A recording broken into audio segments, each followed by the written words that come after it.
This week's guest is Henrik Palmgrem. Henrik has been the host of the hugely popular Red Ice Radio since the very start in April 2006 and the editor-in-chief of redicecreations.com since 2002. He's also the producer of Red Ice Insight and co-producer of Red Ice TV.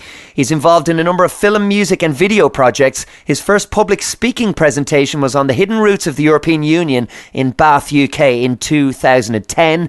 Beyond being the driving force behind the philosophical discourse that is Red Ice, Henrik is also the graphics designer, animator and musician who creates all of the graphics, video and music on the Red Ice projects and websites. He was born in the land of the Goths, today known as Sweden. He's always had a deep desire to know and understand, continually seeking answers to the deeper questions, the mystery of the knowable and unknowable. Such as, who are we? How did we get here? Where have we been and where are we going? His topics of interest include historical cover-ups, conspiracies, esoteric knowledge, symbolism, geopolitics, human origins, origins of civilization and the occult-driven agendas in our world. It's his own search into these topics that indeed sparked the creation of Red Ice Creations. And Henrik, you're very welcome to Alchemy Radio. It's great to have you on the show. Excellent. Thank you, John. Yeah, good to be with you. And it's an honor to be on your show and have some interesting things lined up today, so it's good to be with you.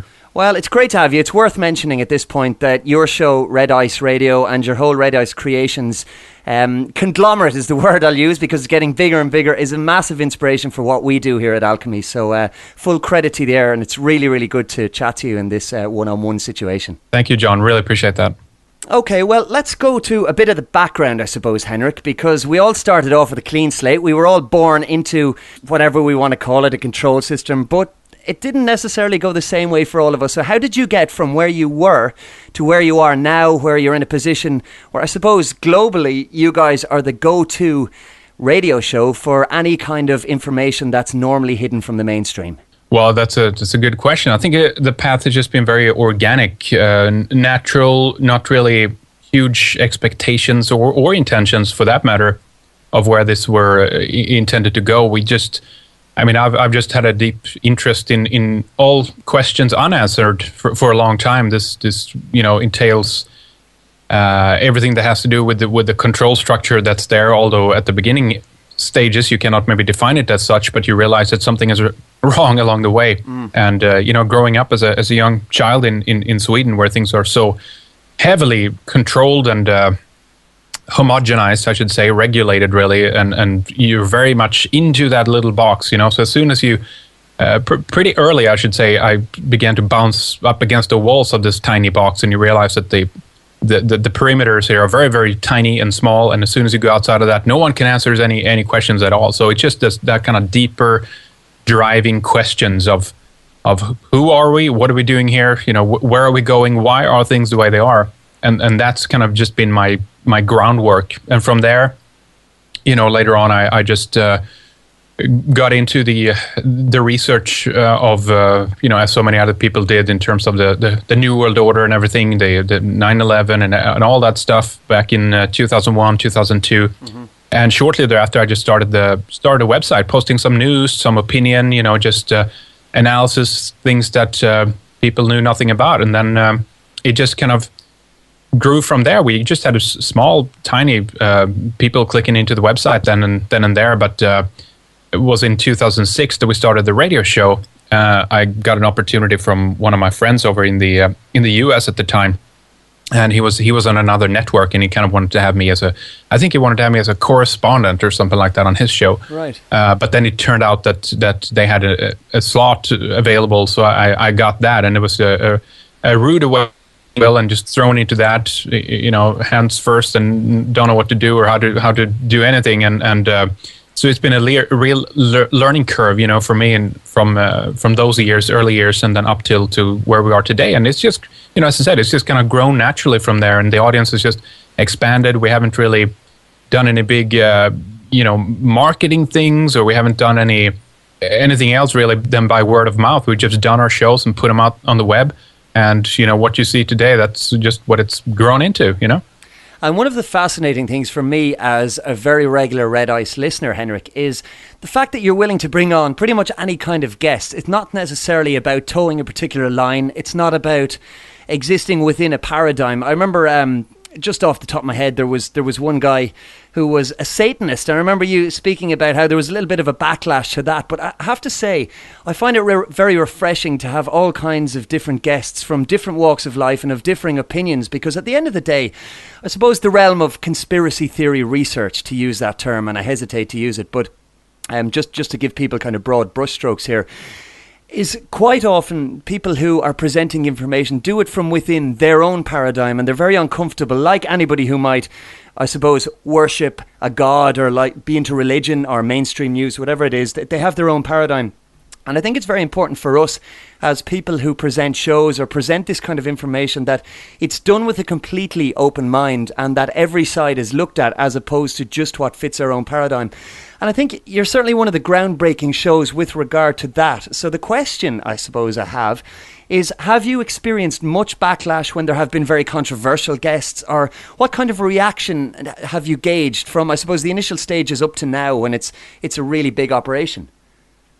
Wow, that's a good question. I think, wow, it's everything you can imagine. I mean, I think there's so many mixed reviews, and what I find fascinating is people seem to have not everyone, but some seem to have a belief that we are there to kind of to cater to their point of view or something like that, or their needs, or they happen to listen to, let's say, 3 shows they've randomly come across, and then they have formulated an idea in their own head about what who I am or what we do or what this is all about. Yeah. And then we do a 4th show with someone that completely clashes with their worldview, and then you get angry emails, basically, like they feel let down, I guess, or something like that. So that's kind of sad and funny both at the same time. But we have our own paths, of course, that we walk. We have our own interests, and I at the same time also seem to follow through on that in terms of the guests that I invite. That I want to have a natural progression, that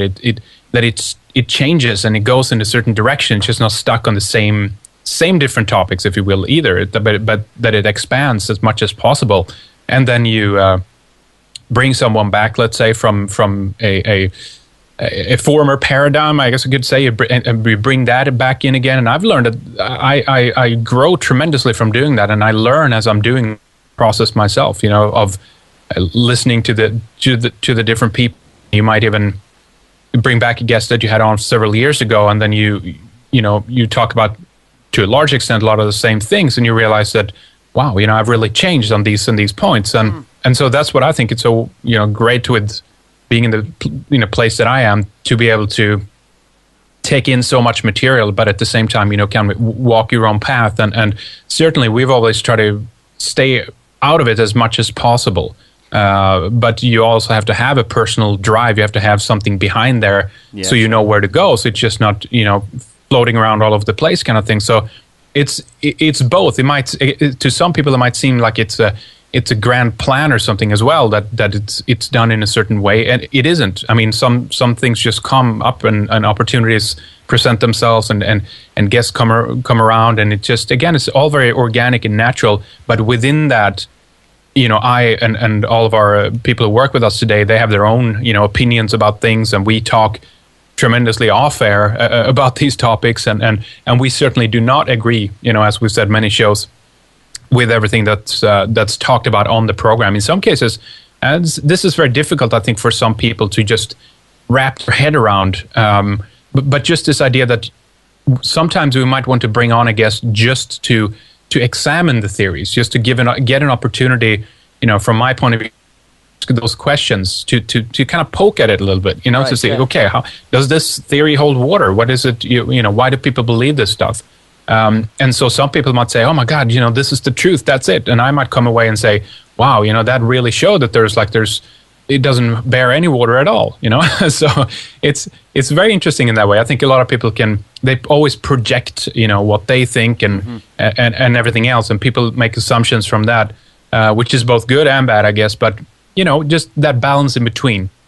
Try to have your own drive, but try to at the same time stay out of it as much as possible, so that the listeners can get have their own opportunity and their own chance to think about this stuff, so they don't only get my opinions and how I interpret things. That's really important, I think.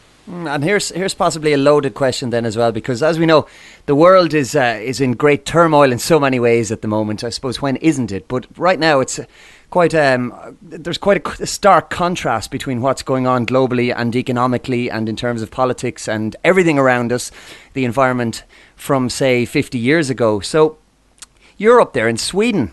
And Sweden is a utopia. Everyone knows that, Henrik. So how is it that your eyes were open to what's going on in the world when, let's face it, Sweden is the perfect place for anybody to live? Well, exactly. Isn't that interesting? You know, you can go back X amount of years into Sweden, and you know, let's go back to the 70s or something like that, and you realize that, wow, they were really topping the suicide list at that point. You know, why is that? It was such a homogenous, wonderful place to be. You know, I remember this. I always go back to this one clip, and I saw it on YouTube a couple of years ago. And unfortunately, the psychologist that is talking with the prime minister at the time, he really doesn't nail it, though. He really doesn't just speak it and get there. But in a roundabout way, the psychologist is Rollo May. Some people might have heard about him. And he's up and he's talking with the prime minister that took over after Olof Palme was shot in 86, was it? Yeah. And so this is in the late 80s sometimes, and he's talking about, you know, with him about what is a good place to be in an environment to grow up. Well, what kind of things do we need? The psychologist is talking about this. What kind of things do we need to get experience, to appreciate life? You know, and he's in a roundabout way talking basically about challenges and that we need certain things in human life, you know, to grow, to understand things, to feel a sense of achievement, and these very kind of basic principles, really. But the prime minister keeps going back to this idea of security all the time. That, you know, when we are happy, we have security. We have to be safe, and it has to be really secure. And that's like the tenets that Sweden has been built upon since the Social Democrats took over and ruled the country with an iron grip, you know, for almost 50 years straight. And during this period, you have this formulation of something that's called in Swedish the folkhemmet, which is a kind of a difficult term to translate, but it basically means a concept of the home for the people, you know, or the people's home or something like that. Okay. And it basically has these tenets within it of social planning, that everything needs to be structured and ordered. And if it is, I guess they think from their point of view that then people within that structure will be happy. You know, they will be content. They will be happy with life as it is. But then it turns out, you know, as I was beginning on there, that there was tremendous amounts of suicides in the 70s, and certainly there's a number of reasons for that. But what's so interesting to me is that within the attempts of creating kind of a social bubble, a kind of a utopia, if you will, there was a tendency for people to get lacking both experience and challenges, I think, within that structure. And I think the only reason today why you don't have the same numbers in the suicide statistics is because you have a completely medicated population. I think Scandinavia overall is heavily into the the happy pills. I think Denmark has been one of the lists, you know, highest up in terms of the consumption of these horrible, you know, SSRIs and everything else that they've come out with. And I think that those things are the only things that's in this day preventing us from seeing the full consequence of the attempts that they're trying to achieve with their society. Of course, the difference today is that it's not as homogenized, it's not as locked down, and to a certain extent it was much better actually in the 70s than it is 60s, 70s, and 80s in Sweden and some of the other Nordic countries than it is today. But nonetheless, I think what's important here to remember is that human beings need challenges. We need to have difficulties, and it's kind of an oxymoron because society, of course, and government and everything is about providing you with, allegedly about providing you with security and a sense of protection and everything else. So it's interesting to see how a country like Sweden has developed over the years, but to see that also that the same kind of discontent underneath the surface has been brewing, and the same kind of unhappiness, I would say, is absolutely there. But at the same time, internationally, we hear that Sweden is being promoted as some of the happiest countries in the world, and always when the UN does these studies, or there are other think tanks around the world, the Legatum group is another big one, where actually we have a bunch of neocons in charge of that. Jeffrey Gedmin is one of the guys who's in charge of Legatum, and they always do these studies in Scandinavia and try to promote that particular system. And they always try to say that Norway is like number one, and then you have maybe Finland or Sweden. Denmark is always around that area too, then a couple other countries, but always the Nordic countries are among the top 5, bar none. It always happens. And so people from the outside, of course, has a perception that God, there has to be doing something right up there. It's amazing. People are happy. No one's saying anything, and they never hear any bad press about it, of course, because that doesn't exist. And so, what I'd like to get into a little bit is how they've managed to achieve that particular view, if you will, internationally, and also the fact that you're lacking a point of critique within the country. And I mean, the closest I've always tried to go for the kind of the psychology, if you will, of everything that's going on, that underneath the surface, that like what is really happening underneath all that behaviorism and everything else, because you've had so many programs running in Sweden in terms of social engineering, social planning, structuring everything. Education, of course, has been very, very key, very central in Sweden for a long time. I think many of the youth in Sweden goes to school in some of the longest, they go in school. The maximum amount of years, I think, if you look at on a chart and compare it to other countries in the world, and this training, if you will, has been essential to this societal structure, so that they can create basically individual would be the wrong term to use, but they can create a person which is very much in adherence to the structure that they've put down for you. And I think that underneath the surface, there is tremendous, frustration. There's tremendous discontent with the system. But the fact is, you're never going to get an outlet for that, because everything has been perfectly created. You have government subsidized media. You have very few outlets overall where people can vent their anger. And all of this goes into effect if you're, for example, going to talk about happiness. Again, if we go back to that point, Sweden ends up high on the happiness list. Okay, why is that? Well, the tests that they do and the studies that they do in order to come to these conclusions is based on questions like, on a scale from 0 to 10, how corrupt would you say that your political system is, or something like that? And then they give these forms out to certain people, and then they're asked to answer these questions. And it's like a prerequisite that, okay, if they're going to understand what level of corruption exists within the country, they have to have a media there that's willing to talk about these things and get them out, And obviously, if you have to a large extent very few high-end corruption cases exposed in Sweden, people are going to think that, it's not really happening here. It's all good, And just you have very few little peripheral things coming into the media, usually very, very childish things, or for example, it's shown how a politician was buying a chocolate bar on taxpayers' money, nonsensical stuff like that comes out. So people, they put down, 1 or 2 on that list, on the 0 to 10 scale, and the tests are formulated. They bring them into the bigger international scene and compare them to other countries, and then they see the numbers for themselves. Okay, there it is in black and white. Their country is not corrupt because they have no opinion that their politicians are that corrupt.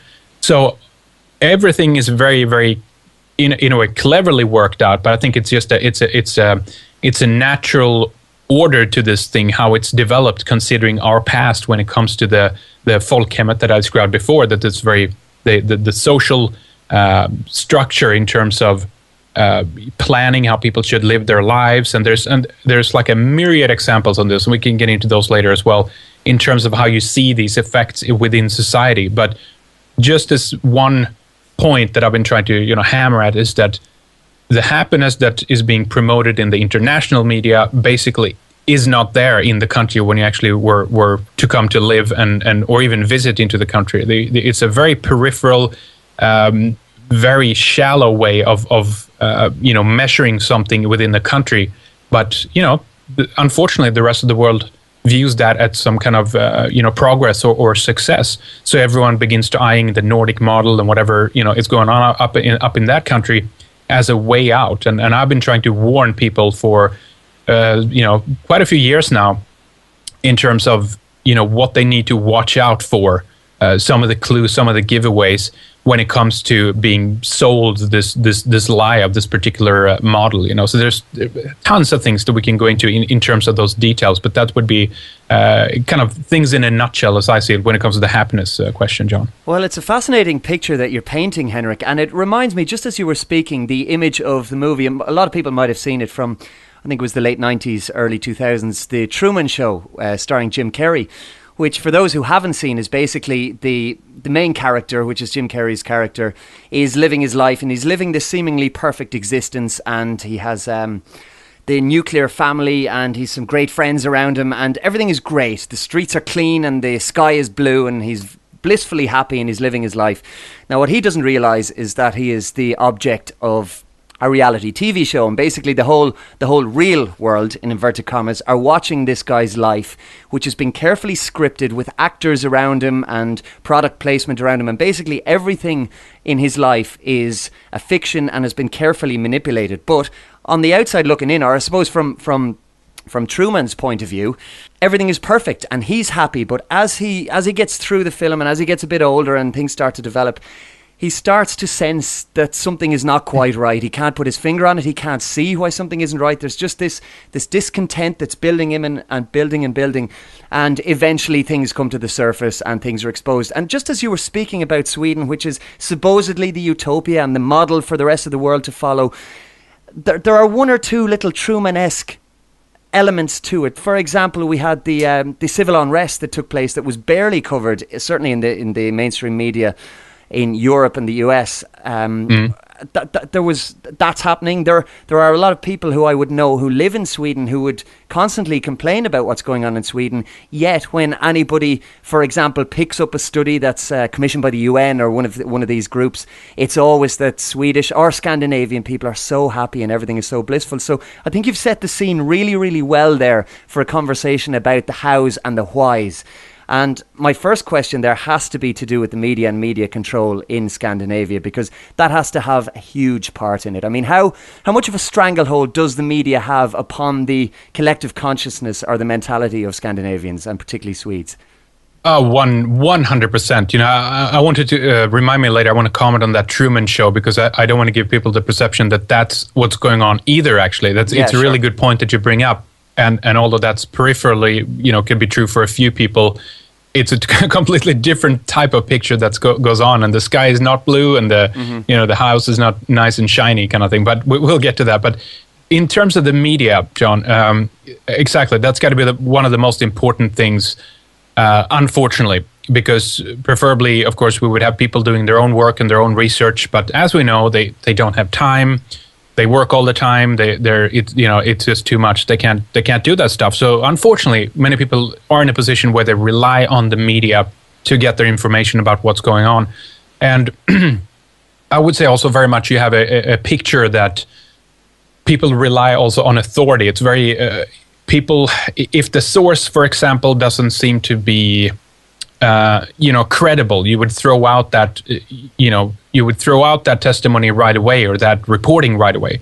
It's very much catered to, it has to be coming from an official source. That source have to be vetted by the government, preferably, well, not preferably, it has to be a source that has government subsidized, so the media outlet has to be subsidized by the government as an approval. And just to right away then out of the gates kind of contradict that a little bit, just to make things interesting. What happened in the last few days is that something that actually hasn't happened before. There's a bunch of new websites popping up in Sweden, like there is in every country, that are taking advantage of the internet and the media that this has provided.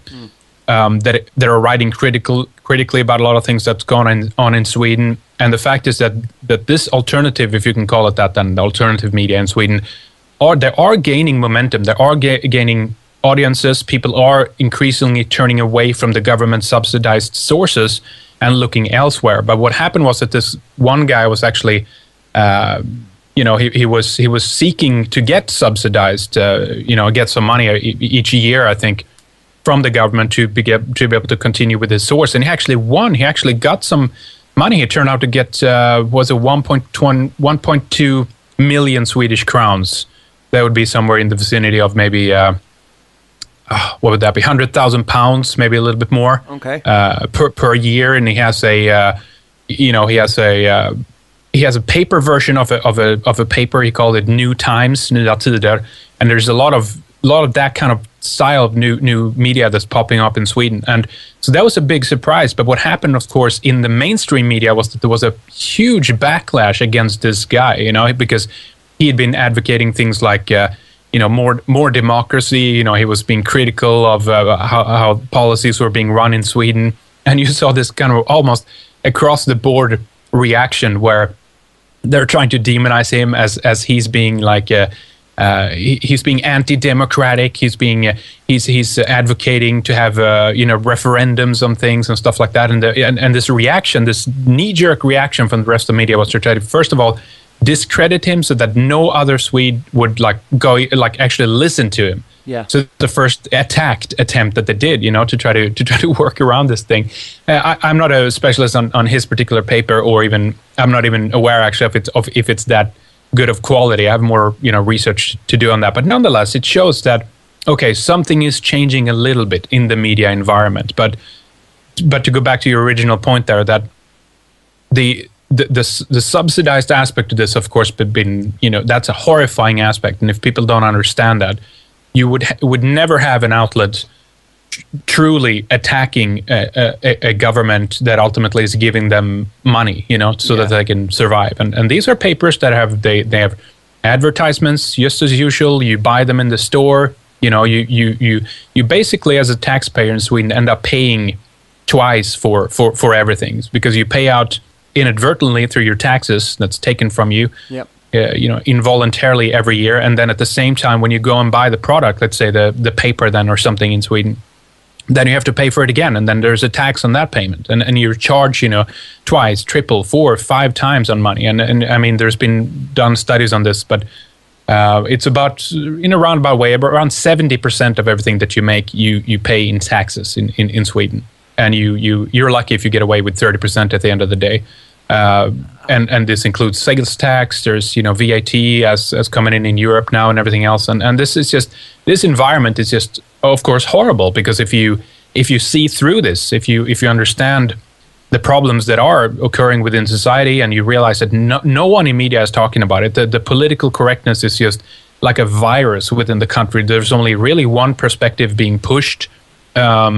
The socialists, the lefties in Sweden, has taken over the education of the journalists, and you really can't get anywhere if you're not aligned in your opinion as with the editor on a paper, or as with someone within TV, and although again you have the appearance of diversity with the television being commercialized or open up, so to speak, open up to the free market within the last 20 years or so, it's still very much that all of these other outlets adhere to the government that actually is regulating the market. And if you do certain things on the TV, you can be you can be trialed, you can be fined and everything else in TV. So it's all the illusion that it's diversity and free and open market kind of thing. It's all very, very controlled by the government, and that, of course, is one of the main problems, because if people listen to that and nothing else, they're never going to be told anything that goes on. You can manage to homogenize opinions, and everyone ends up thinking very much the same. What's so strange, though, is if you actually talk with people on the street, as in all countries, right? Very few people are, stupid. I'm hesitant to use that word, but very few people are stupid flat out. I mean, they have somewhat of a common sense, and they have somewhat of a peripheral understanding of some of the things that goes on. Everybody knows that we can joke about politicians because we all know that they're lying, deceiving bastards. So yeah. we all know that stuff. But at the end of the day, when things really, when it really boils down to the core, then people in Sweden, as in so many other countries as well, they adhere to authority. If there's something important that happens, or something of grand scale, or an attack of any kind, they all in lockstep just boom turn to the authority to get the word, and they trust those sources, which is so, you know, horribly detrimental. But we're doing everything we can to change that environment, and I do believe that as time goes on, more and more will change. I believe that more and more sources are going to be, be able to be trusted out there, the more alternative sources. So I'm ultimately seeing it as in a positive spin. I think that it is going to change.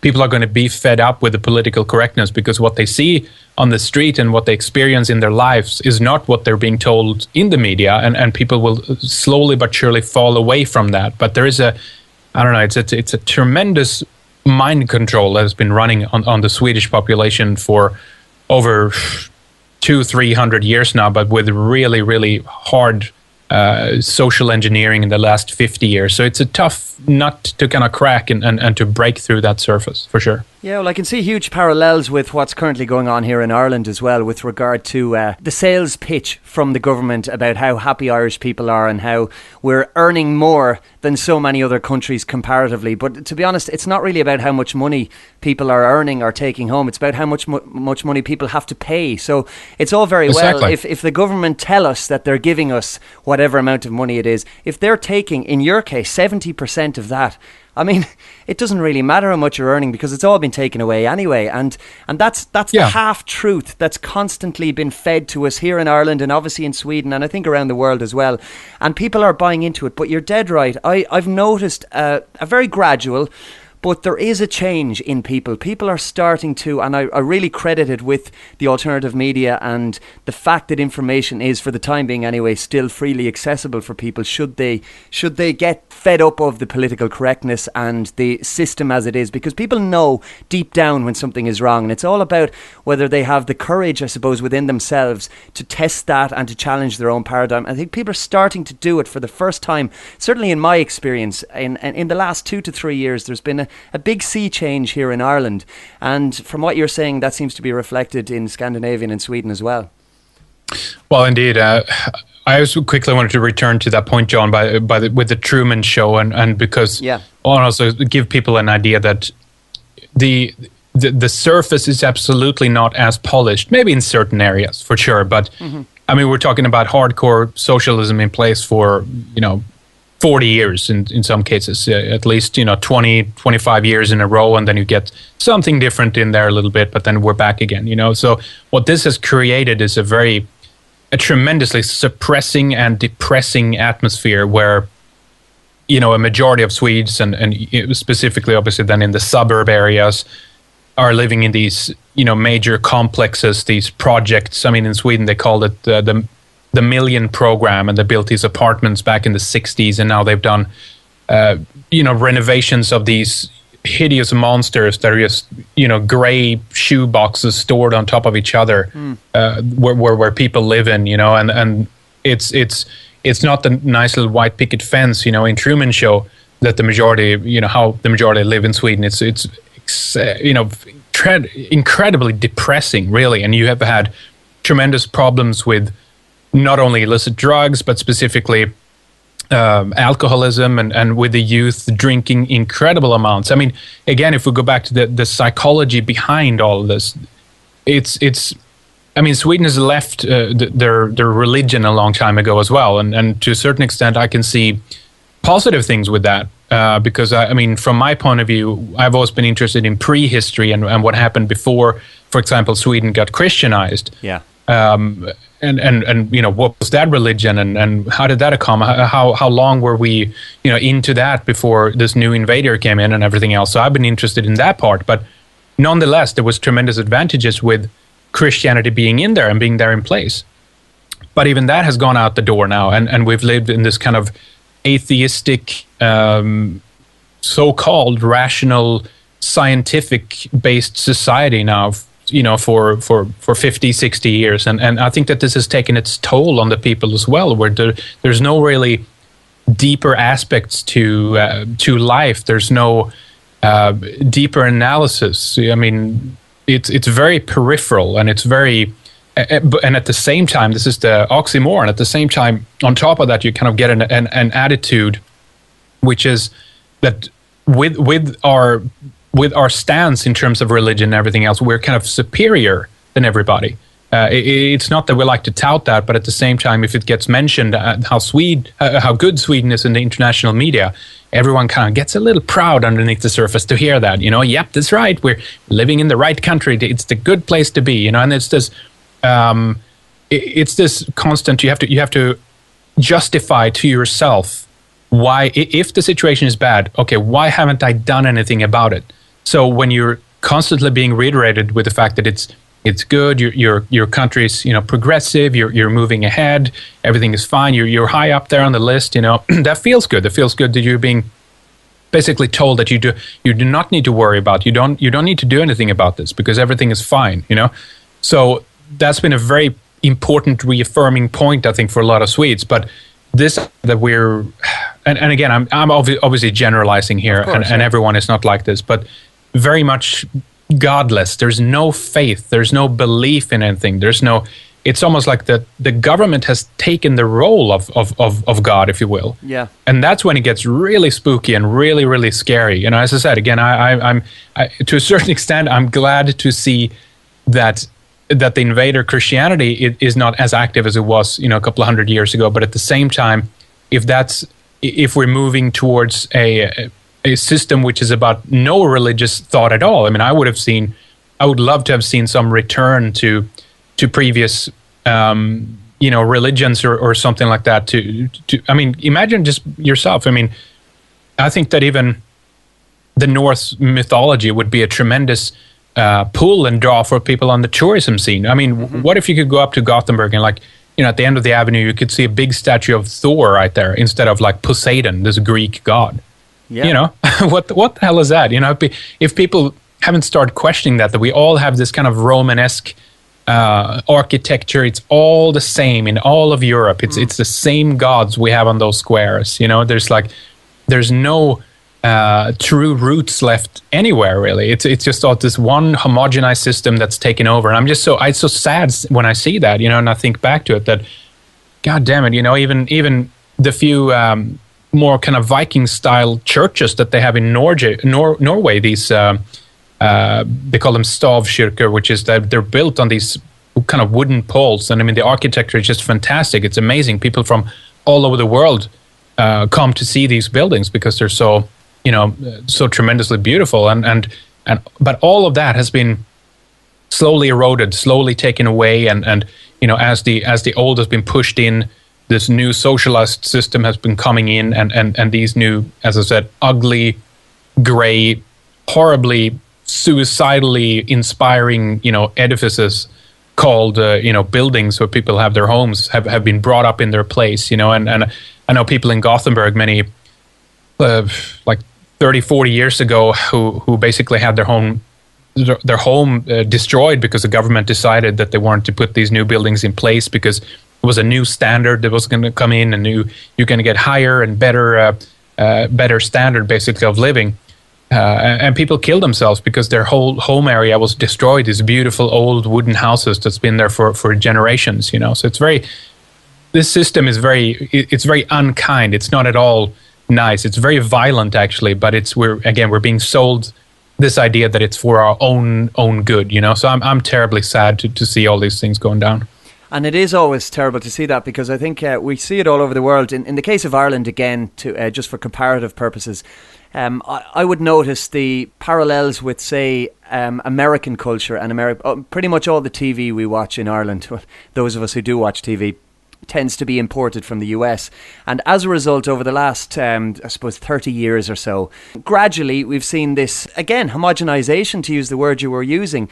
And it's almost like American culture and Irish culture have become one and the same thing, to the point where a lot of Irish teenagers now speak with pseudo-American accents, and their concern is not with Irish culture or traditional history or anything like that. It would be to do with, well, obviously the vicarious living through celebrity that seems to be such a focal point in the US. And again, there's a parallel, and I think that's on a slightly different level to what you're speaking about, but it comes from the same place. It comes from the almost like the state as a deity instead of religion. And while so many people are upset with religion, and especially in Ireland, again, with the clerical scandals and abuse and that kind of thing, I think Right. people need to be very, very careful about what they replace religion with, because most people, or most societies, to speak in general terms, I think when something disappears or runs its course, they seek to replace it subconsciously with something else. And I think for those in the know, or those pulling the strings, it's very easy for them to slip something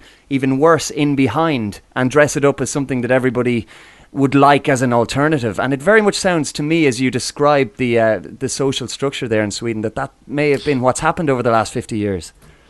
Well, I think we have an idea that we're progressing all the time, that we're moving forward, we're getting better and better, and everything we do is getting, we're getting more equal and more fair.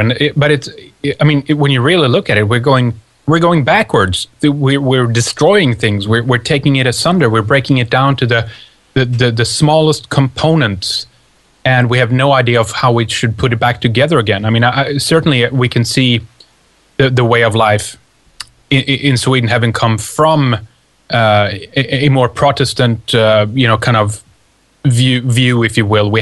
There is a bridge there between natural, scientists and a belief, in the church. You have Calvinism. There are certain things you can kind of see the progression, but it's been very much about exclusion, about taking away. You have the ideas of no idols, for example. The walls are white and you can't have anything else, just the cross on the wall and that's it. If you compare that with the Roman Catholic Church, that's, much more kind of expressive and floral, a lot of idols and everything. But in that process of taking away and cutting off and removing, it gives us the illusion that we're moving forward in some way. And I can see the progression then from throwing out the old religion to bringing in the new and having that in a certain way connected with the old one, but then slowly those aspects are being cut away. Then we're even within their own religion removing, taking away. And it's very much this kind of, the wheels of science are like churning and turning in people's head. And we think that we're moving forward when we're eliminating more and more and more and more. We're kind of painting ourselves into a corner. And eventually, I think we arrive where we are today, where we think that we've excluded so much that now we don't have a belief. Now we're really at the core of what things really are. But then you realize in its stead, we've, just as you say, we've made the very structure of progress our religion. That has now become our belief. Government is now people's belief. I mean, in Sweden, those are the ones who make the sun come up in the morning, for Christ's sake. That's their job, and they provide oxygen, and and if they would fall, we all would fall. And I think that ultimately that's the government's own interest, really, at the end of it. They want to be in a position where they are needed, truly, truly needed by people. When they're in a state of dependency, they couldn't be happier, and they don't really care if it's bad times. They will create whatever conditions they have to survive. That's just how the entity operates and works, and they will do whatever they can in order to achieve that survival mechanism. There's this wonderful line in V for Vendetta when the guy says, when they're talking about basically faking terrorism to scare the population, he just says to one of the guys in there, they're like, we need to give them a reason why they need us, and that line is really what it's all about.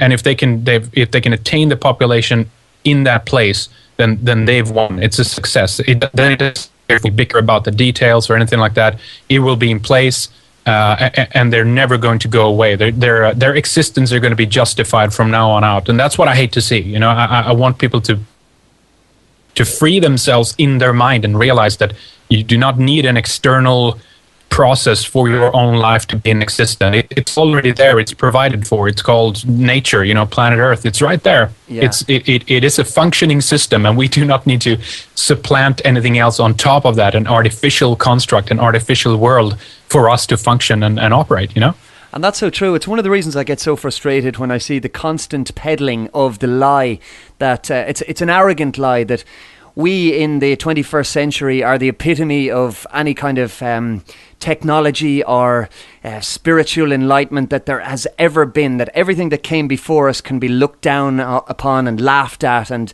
there's no point looking at ancient cultures, because what would they know? They just lived in a cave and they ate meat and plants. And I mean, it is one of the biggest lies, and for that reason I think it almost in a sense gives the state some kind of legitimacy to people. And that begins, I believe, Henrik, and by all means correct me if I'm wrong, but in my opinion, I think school is, and the schooling system, particularly in the Western world, is hugely responsible for that. And I wanted to touch on this because I know in Sweden, homeschooling, which is becoming popular in more and more popular, has been completely outlawed, which basically means, and I think I'm correct on that, but if that's the case, that basically means that every single child, no matter who they are or what background they come from or what suits them as a person or what their parents feel suits them as a person, has to go into the open arms of the state so that they can be either educated or indoctrinated or whatever the case may be.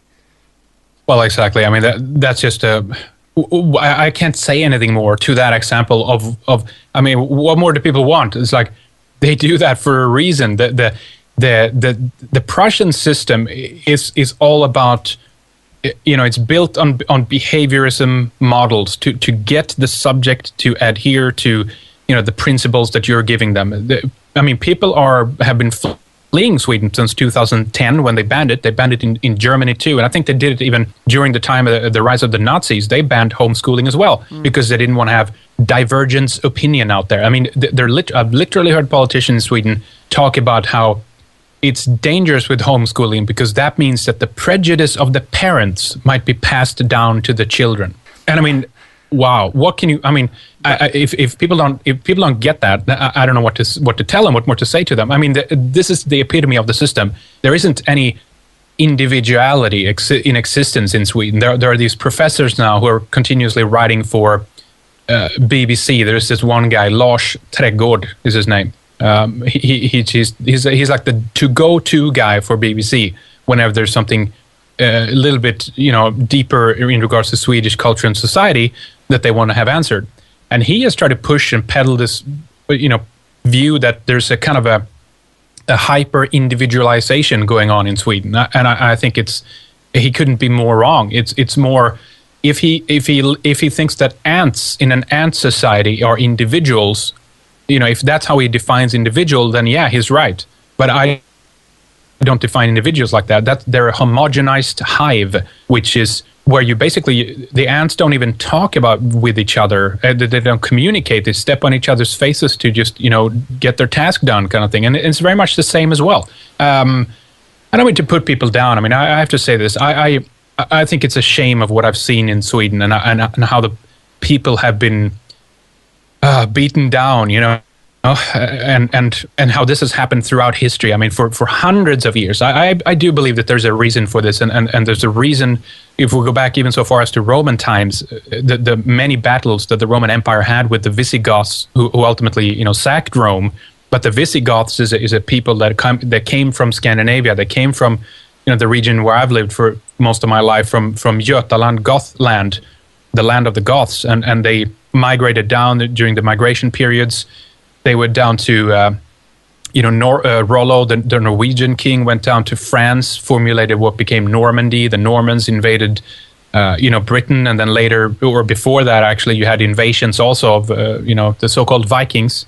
That period, which is a highly manipulative period as well, by the way. But you had that. You had a large expansion, and many people have, of course, learned that they're all, brutes, and they're all violent people, and blah blah blah. But yeah. I think that there was a migration period for different reasons, climatic reasons and everything else, and there's a reason why they had to go down. But ultimately, this strive and struggle between the Roman Empire and the Germanic tribes is a battle that's been going on for a long, long, long time. And I think that eventually, when they realized what the source were, where the people were coming out from within the Roman Empire, when, for example, Jordanes, one of the historians in the Roman Empire, went out. He's actually one of the only ones that's written the extensive works on the Goths, and I actually have a publication of his, and I've been going through it, and it's surprising how little he actually mentions about the land of the Goths. And he's barely visited. He barely knows anything about it. He thinks that one of the biggest lakes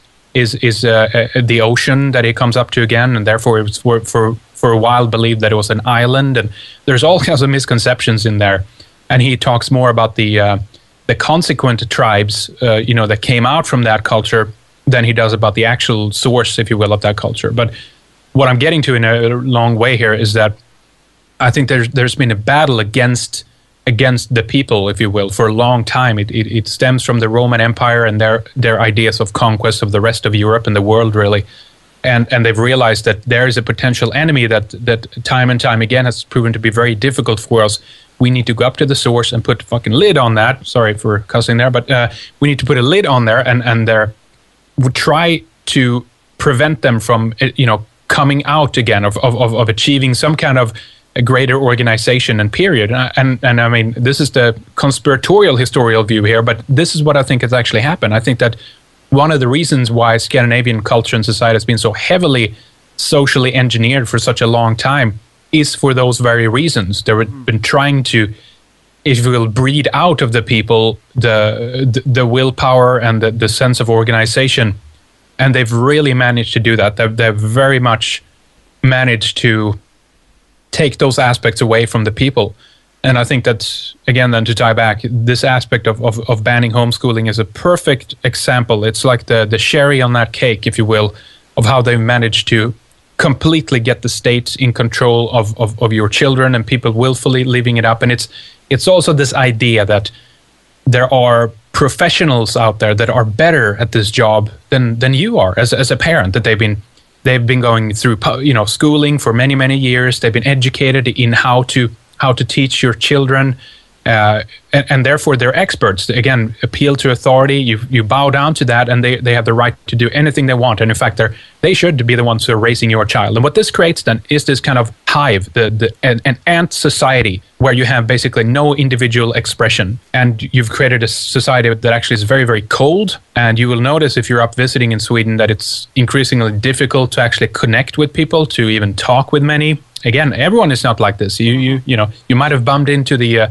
odd case here and there, but generally, I'd say it's difficult to connect unless it's a weekend, of course, and people are blasted drunk, and then they're too much in your face, So then there's no balance in between that, So all the week long they've kept their themselves quiet and they've kept the lid on themselves, and then finally when weekend comes they can blow off that steam. So you get a very kind of disconnected, schizophrenic society, difficult to connect with people. They're not really warm. They don't say thanks or here you go. It's not in that way service oriented. It's very much like an ant society. And the more and more I look at it, I blame the state and the actions of the government for this as the first step, and then ultimately the people themselves who have allowed this structure to come in and completely take over. And no one has said anything. No one has said no. They haven't said, we don't want this, we can do a better job. They haven't rallied together. And it crushes me to see this, John. And do you think, Henrik, that there's almost a sense of societal Stockholm syndrome at this stage, whereby people will defend the state at all costs, even though it's blatantly obvious to somebody like you that it's not in their best interests, but they're so ingrained in that hive mentality, or independent thought has been crushed and the human spirit is almost non-existent? Is that kind of the situation we're talking about? I think so. I mean, Stockholm syndrome. I'm glad you brought that up. We're making an extended video on that right now because it's just such an interesting phenomenon. This bank robbery back in 1973 in Stockholm that took this, that created this new term because it's so true. And this was so interesting about this particular cycle as well, that although it happens in other parts of, I don't think that this particular way this happened could have come out of any other country than Sweden, because what it means is that when someone comes in and takes charge, you have an immediate obedience to that force. That's what happens within Swedish culture and society. If you have a dominant government, let's say with a police force, there is an automatic and immediate just obedience to that, and But then in this case of the Stockholm syndrome, this bank robbery where you have one robber walks into a bank, he ultimately captures or takes 4 people as his hostage. He calls the police, I believe, or if they call him first, I can't remember which it was, and he demands that one of his previous cellmates is to be released to him in the bank. Okay. And the police actually agrees to this with the objection by the politicians who at this stage actually gets involved.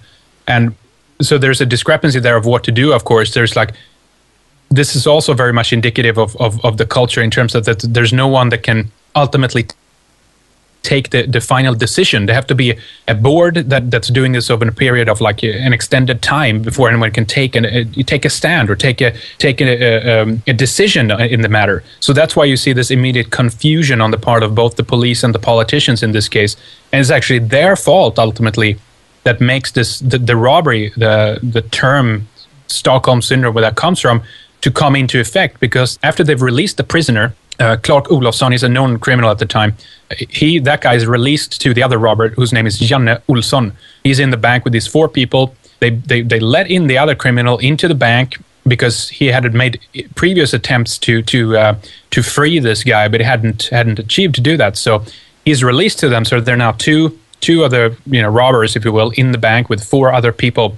And I think on day 1 or 2, after there's been some discussion back and forth between the police and whatnot, the police actually closes the vault door on the people or on the robbers. I don't know what they were thinking or how this were anywhere strategic. This could just have been the decisions of one person who just decided to do it. Again, there's no organization skill. There's no aspect in making coalitions in this way. So anyway, the door is shut, and what happens is that in the next 4 days they're they're locked into the vault, and the only way of communication they have is by phone to the outside, if you will. And of course the 2 robbers, or one really, he refuses to let any of the hostages go, and this just draws out and out and out, and it takes 6 days, I think, in total before the situation actually is resolved. And it turns out then during this process that the hostages have created this captive bonding relationship, as they call it, with the robbers, where you've had a strong force, if you will, come into their lives that has basically given them orders, told them what to do. They've been very specific. They weren't that violent, though. There's been some misconceptions of what actually happened during the Stockholm syndrome. I've been really going through that material, and it seems like they actually had a fairly good time together at times, anyway. Right. They were they're playing checkers and all kinds of silly stuff in there, and it's almost like the event is a little bit of it's like a bank robbery in kindergarten. Sweden in the 70s is tremendously innocent in a way, and nothing like this has ever happened before in Sweden. But what happens is that when the politicians call into the vault to talk with some of the hostages, the girls and the robbers, ultimately, they realize that they were ultimately defending the robbers, and they're saying, they're more afraid of the police, of their actions, of them trying to liberate them, than they are of the robbers. And there's been various explanations for this from a psychological point of view of, okay, why does this happen?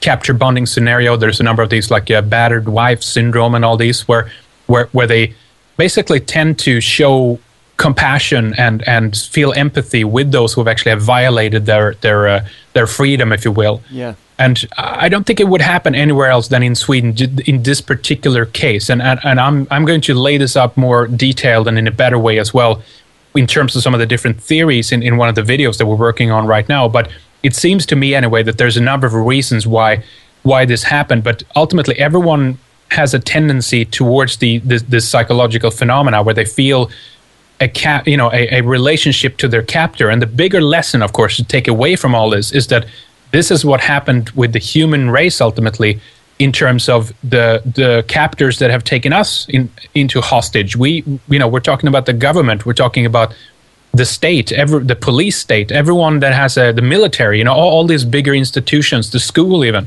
We end up feeling compassion for them, and because there's a lack potentially of abuse in that relationship, if we even can call it a relationship. Let's say that the robbers weren't beating on the hostages, so the hostages take this as a sign of that they're compassionate, like, oh wow, they actually didn't hit me, so they're nice guys. Yeah. And that's how we can explain the Stockholm syndrome, really. And there's tons of genetic research and stuff done on that, but it's a very interesting factor, and I think that in no other country that term could have been created, and there's a whole lot more to it, but that's to come for later. And it really is a fascinating phenomenon, because It's being repeated, I think, all over the world. I certainly see it in Ireland here, from speaking to people and guests on the show around the world. It's literally happening everywhere, and there's a schism, I think, as well being created, whether it's deliberate or not, but there are those who are starting to see through the veil and those who aren't. And how is it in Sweden with regard to that? Because you have said that you're optimistic for the future and that there are green shoots, I suppose, emerging from the concrete and the suburbia that exists. So do you think that somewhere down the line, or even at this point, in terms of a mentality, those who are left behind and those who want something different and something new and who expect it because they're back in touch with their human spirit as opposed to that which is dictated by the control system? Well, that would be an ideal situation, I think, if it was a natural, organic awakening that occurred, so that people didn't have to go through what I think is going to happen, which is tremendous chaotic times and periods. I think that if there's anywhere in the world that is going to turn increasingly violent in the next 20, 30 years, it's going to be Scandinavia. I think that it's a potential for 500 more Breiviks to come out of that society, if you get that analogy. More people who have been so incredibly suppressed, for the lack of a better term, and that has such an anger inside of them for the lack of recognition of both their own cause but also their own point of view. And when you have such a limited ratio of opinions, for example, voiced in the media, or that you feel is represented, when you have no one talking about the things that you are experiencing on the street, let's say, or the frustration that you feel over everything that happens in your daily life, then you're gonna create these monsters out of it. And I don't know, maybe that's the plan as well. I think that in Norway they managed to use the Breivik, Anders Breivik, situation tremendously beneficial to their cause, and in terms of how they managed to rally all the people behind them, and it seems like people don't understand why that happened. But the more I look into it, although I don't agree at all with his methods or what he did or anything like that, I understand why it happened in Norway, and I see that it could happen in Sweden as well, because you have, with that denial, if you will, of certain perspectives, and with that non-focus and just complete, ignoring certain people and their position, you have an increased polarization occurring within society. And if it gets bad enough, if you have some mental instability as a part of that or something, then I think you're going to get a tendency of a lot of violent people. And multiculturalism has gone horribly wrong, both in Sweden and in other countries as well. And I think that's that's been the intention on the part of the societal structure. Really, they have a lot of people who have good intentions, who don't really understand the deeper consequences of what they're doing. And you can't just take a number of different cultures, put them all together, don't expect them to communicate, and then expect that everything is going to turn out right. Because it's not going to. And there's going to be, I think, more conflicts on the streets, if you will, in Scandinavia and other parts of Europe, but especially in Scandinavia. And I just hope that it doesn't turn really, really ugly, but the chances is that it might. And if that's the case, I think, unfortunately, that the controllers will use this even more to their advantage to crack down on people. They're going to use this as an excuse to bring in more police, for example, more surveillance. All of the above that you can imagine that we've seen in the rest of the world is going to be brought in there because of the tendencies that have arisen of this immense polarization. So what I hope for is what you just mentioned, that there is a natural awakening, and that people realize that they don't have to justify themselves to the state or to the government. They can just basically pull that plug, give them the finger basically, and just walk away from there. And just start doing their own thing, living their life in their own capacity. Get together with your friends and the people who are on your page, and just get cracking at living your everyday life. I'm talking about growing your food, maintaining your own production of whatever you need to do to survive, and really, in that regard, disconnect yourself from that society, because there's so much craziness going on there right now in terms of the. We haven't even talked about the gender madness that goes on up in Sweden now, where they're trying to eradicate, the pronouns that are distinguishing masculine from feminine. There are studies within Sweden right now being done on how to change the curriculum so that it becomes gender neutral, so that certain terms that they believe have psychologically, I don't even know how to explain this stuff because it's so far out there. It's so disconnected from reality. But nonetheless, they're doing this stuff. They have these gender pilots, they call them, that has nestled their way into these different aspects of education and industry. Even into the business world and enterprise world and everything else to try to scope out and find if there are gender charged terminology and actions and all kinds of weirdness that's occurring within society, so that they can root those things out. You see, to me, this is just staggering stuff, and it does go on. I mean, I've seen it with my own eyes here as well, and we're being fed the lie that there is something wrong with the differences between men and women, so that men have to become more feminized and women have to eschew the traditional roles and they have to become more masculine to succeed. So you have this blurring of the lines that we're seeing now, which I think is the product of probably 50 years or even longer, going right back to the 1920s in Britain, whereby people don't have an identity. Certainly when it comes to gender, they're afraid to be specific when it comes to the gender. And it's almost like a lot of people think that there's something wrong with differences, because let's face it, everybody's different. Equality isn't about everybody being the same. It's about, for me anyway, recognizing the differences rather than trying to emulate everybody else and try to be the same. It's about being tolerant of the differences, because whether we like it or not, they do exist. And I think it really gets my back up to hear you speak about this, because it's so true, and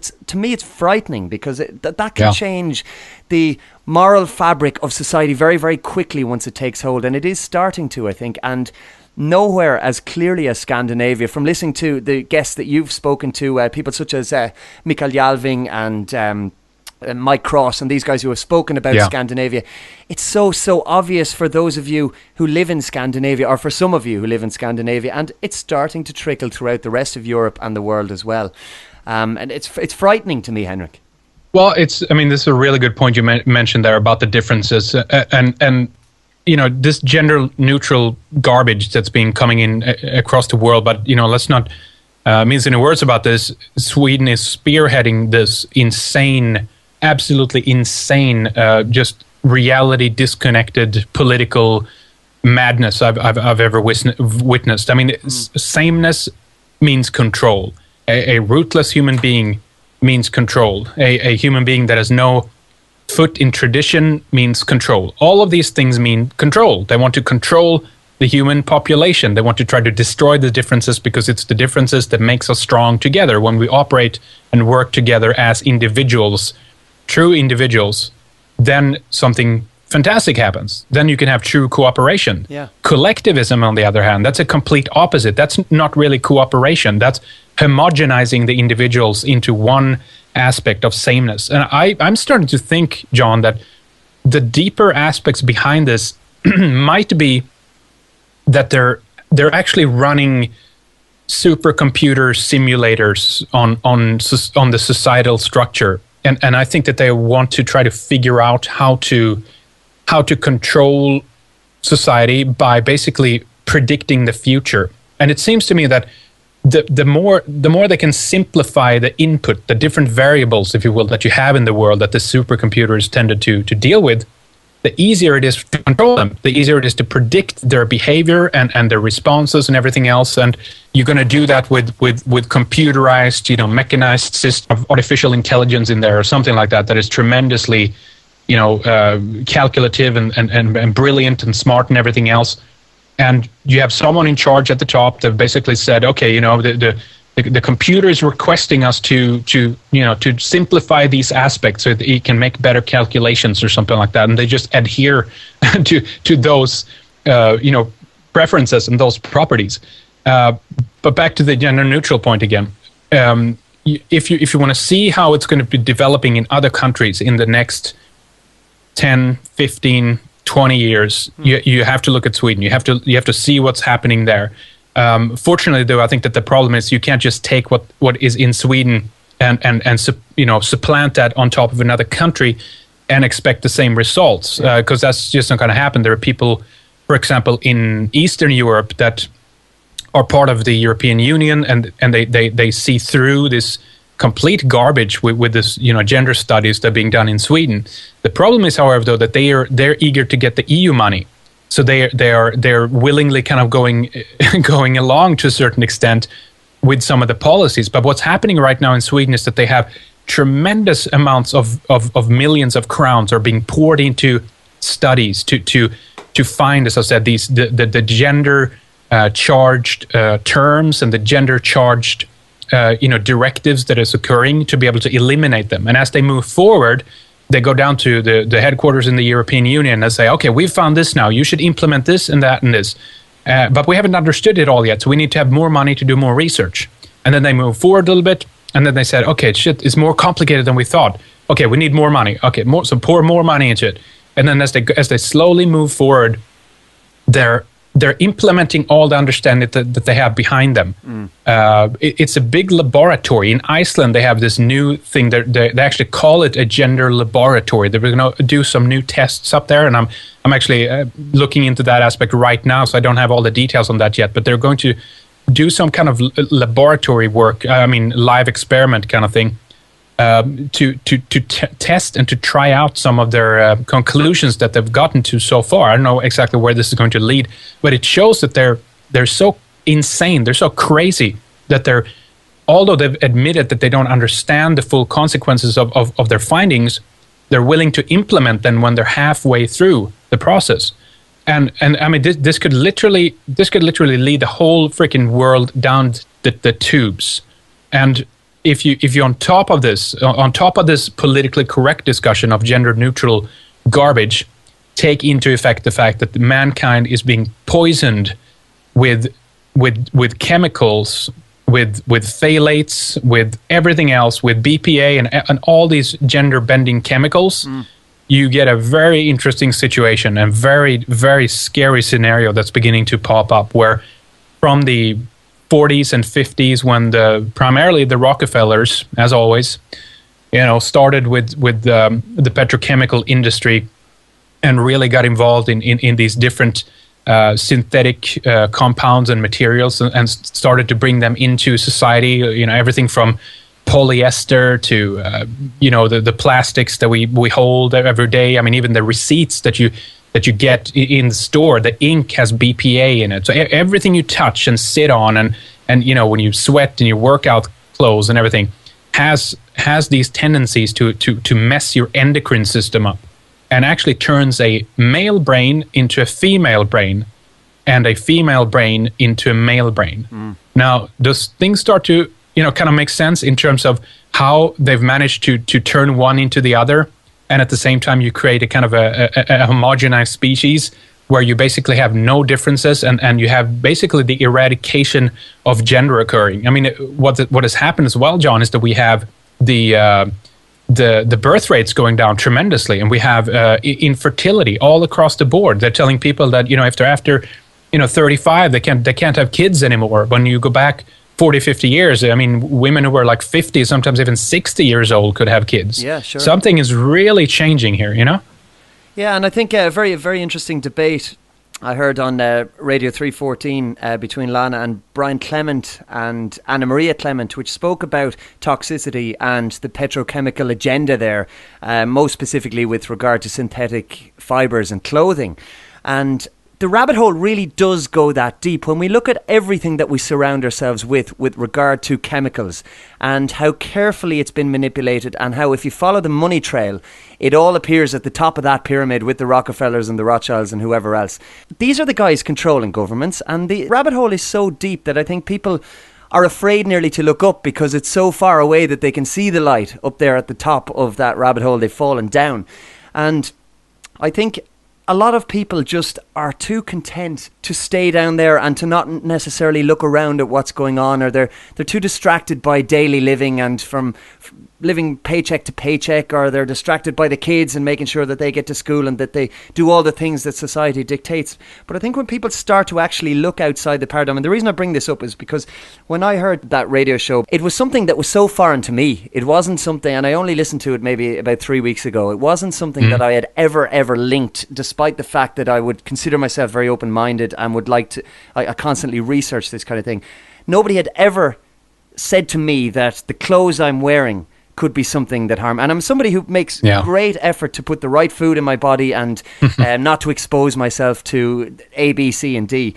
Yeah. And my initial reaction, and I caught myself with this, was to reject it straight away and to say, these guys are crazy. Yeah, and I surprised myself and disappointed myself, I must say. But my initial reaction was, this can't be true. So I did a bit of research, which I mightn't have done 5 years ago, but I did some research, and the more I looked at it, the more I realised, hang on a minute, I mean, how deep does this thing actually go? And you've touched on it there, and I think it's very, very important that people take what you're saying and actually look at the information for themselves and realise that it's not just Henrik saying this, or it's not just John saying it, or it's not Brian Clement or Anna Marie or whoever it might be.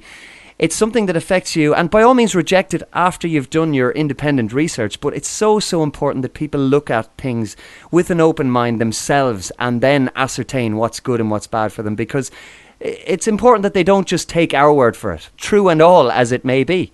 Well, otherwise then it just becomes another dogma, and that's what I and you as well have been trying to fight against. I mean, dogma will if you turn your wind in the coat, you will do that in any direction, and tomorrow the next person might come along and whiff you off to another part of the world, if you will, or using different analogies here. But the fact is that if you don't stand steady on your own ground because you've come to those conclusions yourself, you're going to be whiffed around like a feather in the wind, like a ping pong ball, back and forth on that table. You have to find your own grounding and stabilize yourself. And I mean, this aspect of the clothing and everything else, I found that very, very interesting. It's tremendous when you realize what a conspiracy that actually is. Yeah. Because as Lana said at the end of that show, she's developing a true natural actually clothing line because she's seen the tremendous gap there is in that particular field right now,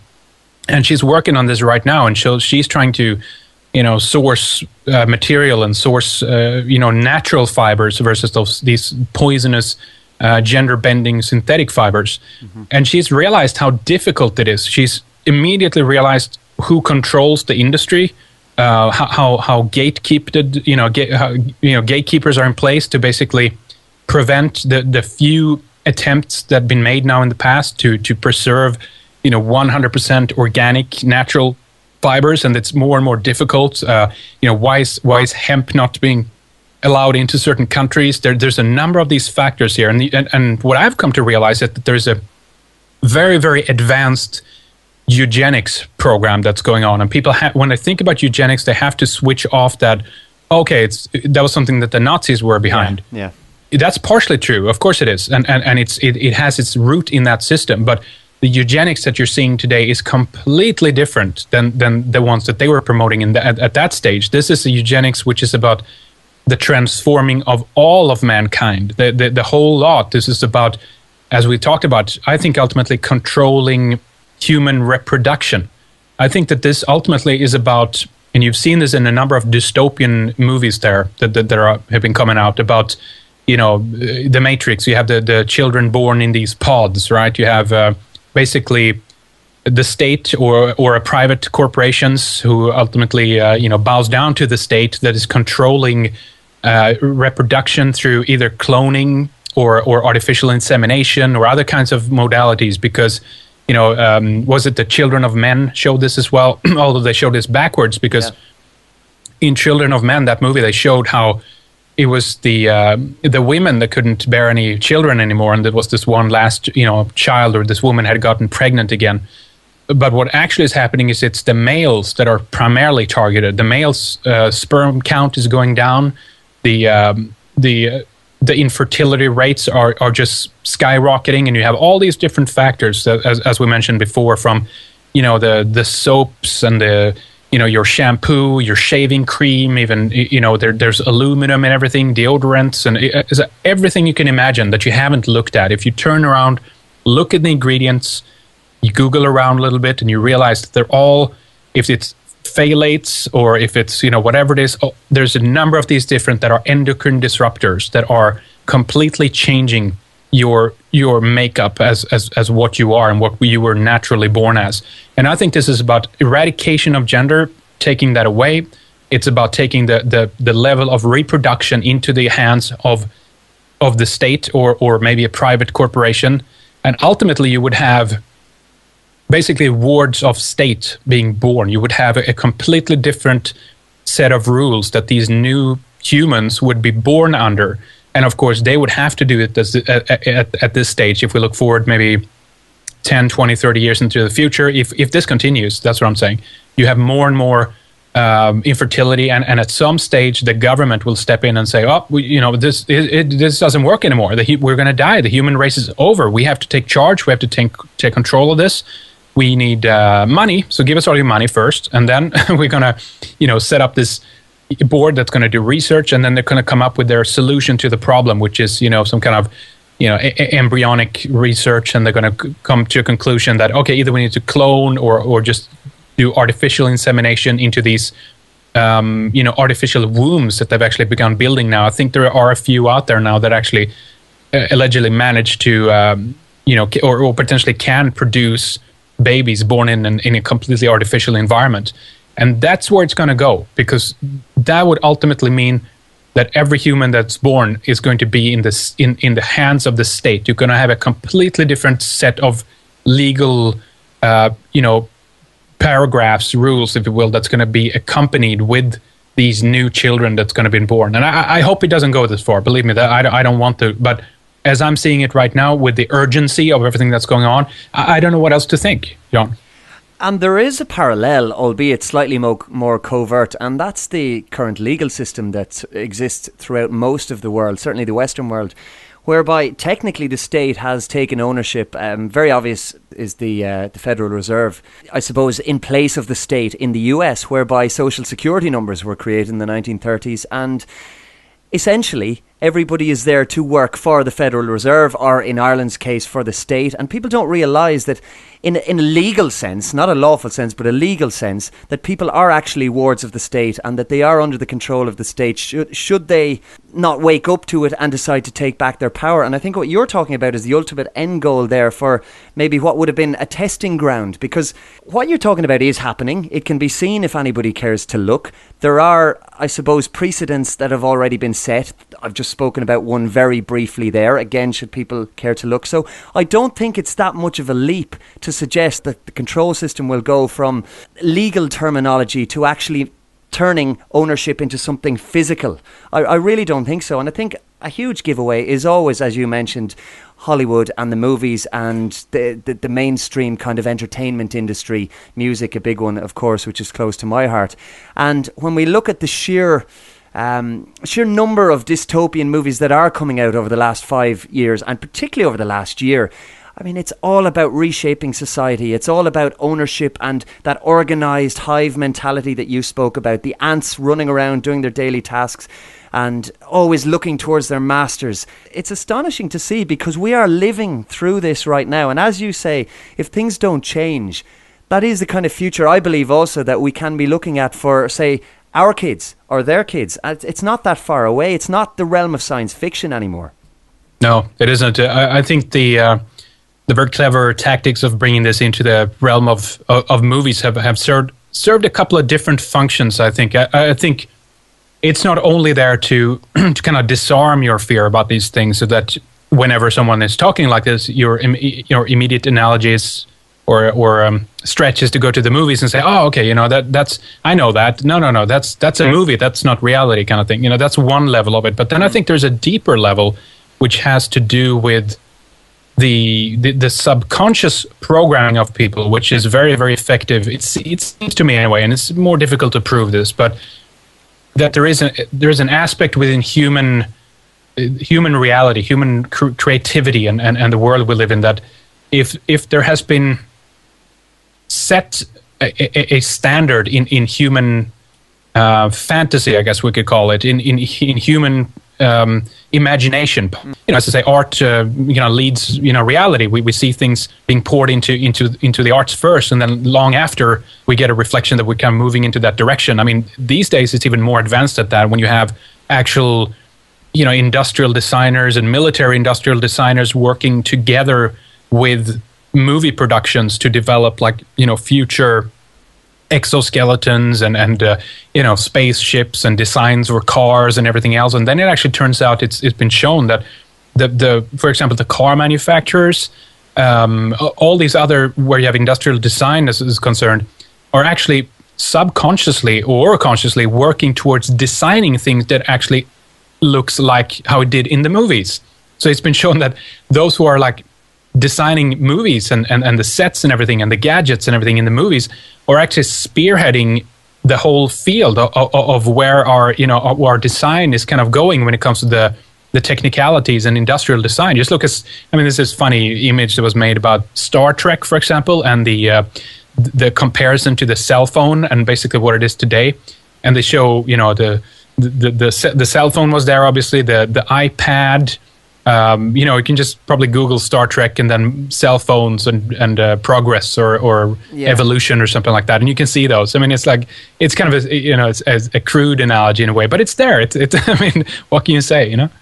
Yeah, it's absolutely fascinating, and all it requires, I suppose, is an open mind, and it's something that you try to promote and I try to promote on our radio shows, and so many people are starting to promote around the world now. And I think overall, personally, I'm quite positive, because I do think there is a sea change at the moment. But I'm more interested in your view on where you think the next 5 to 10 years are going to take us, Henrik, and is your overall view. You spoke about, I suppose, an overriding positivity with regard to Scandinavia, but in global terms, because that's what we have been speaking about for the last 15 or 20 minutes.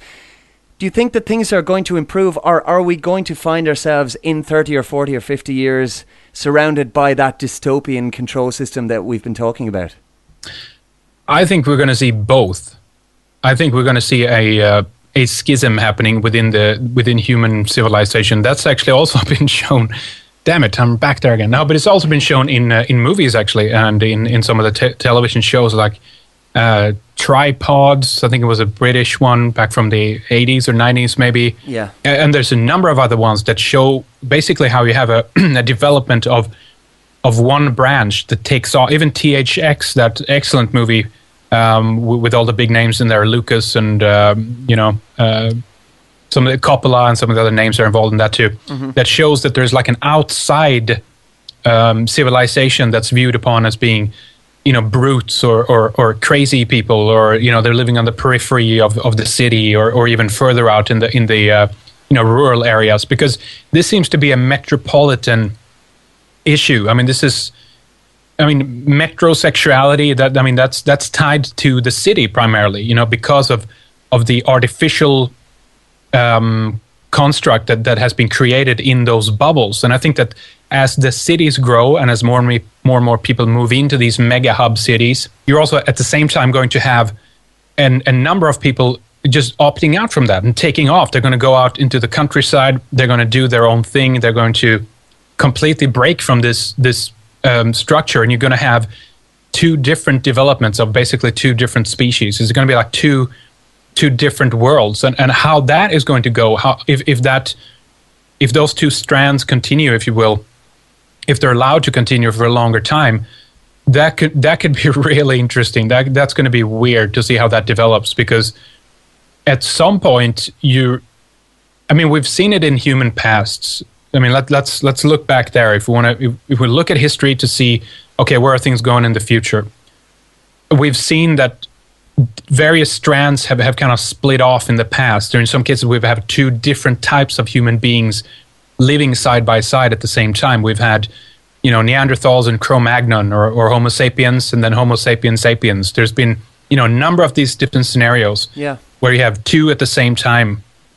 And I think that's what we're looking at. I think, though, the misconception here is that as when people are going to probably think that those who take the artificial road of technology and synthetics, if you will, some of those people might have the perception that they are they're the next step. They're the advanced ones in this. We are like, we're the new Homo sapiens. We're Homo luminous, or we're Homo, whatever.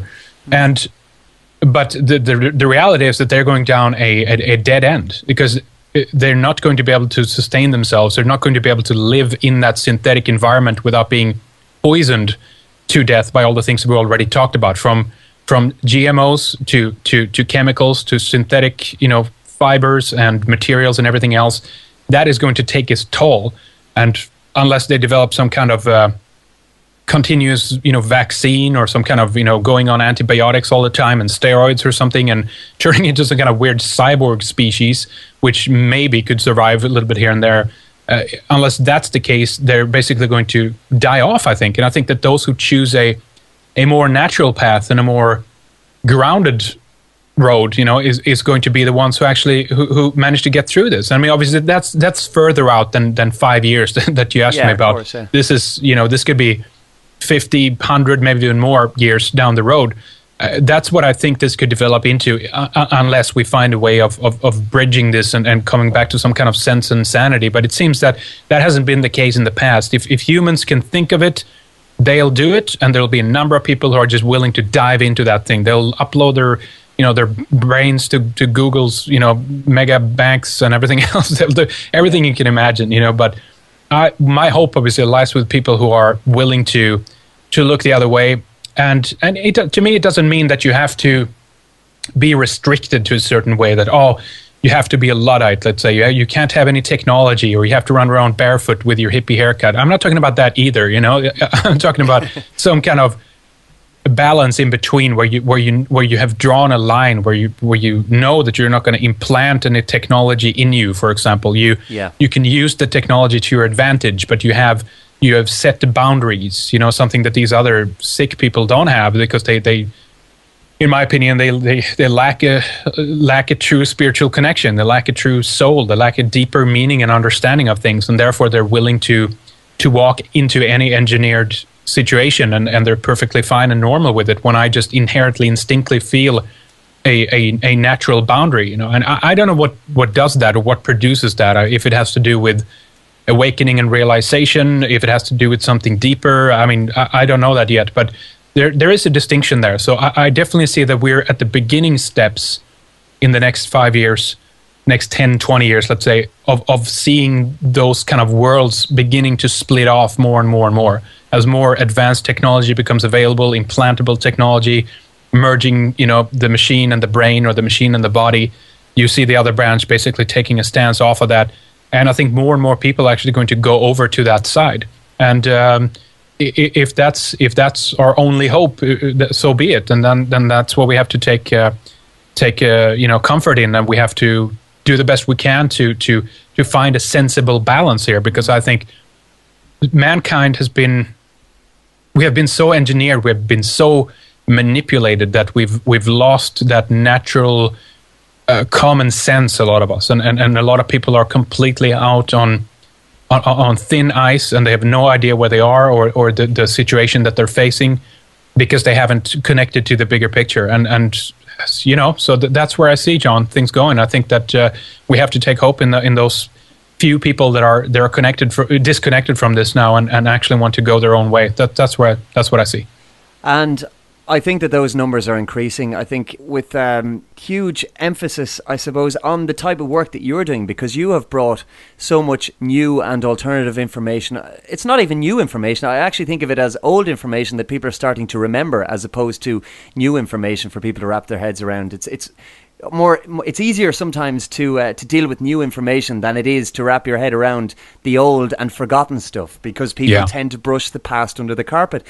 And one thing's for sure, we're certainly living in very, very interesting times, and there's no place more obvious than the whole Red Ice Radio and Red Ice Creations set up there. So give us the plugs, give us the websites where people can check out more of the work that you do, because it's absolutely extensive. And for anybody who mightn't be familiar with it to date, there's a whole new world awaits them.